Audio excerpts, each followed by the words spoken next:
Budovatelia Bujanovského tunelu po 2 rokoch nadšenej a húževnatej práce dosiahli zaslúžené víťazstvo.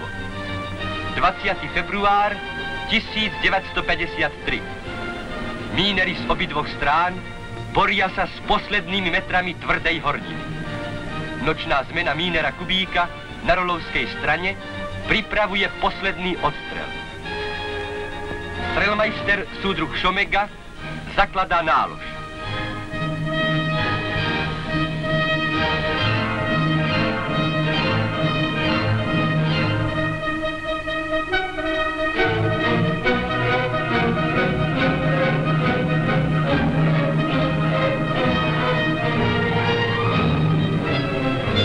Najväčší dvojkoľajný tunel v republike je prerazený. Tunelári z Rolovej i Ružína v radostnom stretnutí slávia prerážku. K slávnostnému prerazeniu Bujanovského tunela prišiel jeho budovateľov pozdraviť minister stavebného priemyslu, doktor inžinier Šlechta. V pohovore s najlepšími pracovníkmi v Ružíne blahoželá razičom za ich čestnú prácu. Vzorných pracovníkov Rolovej pozdravil na slávnostnej závodnej schôdzi.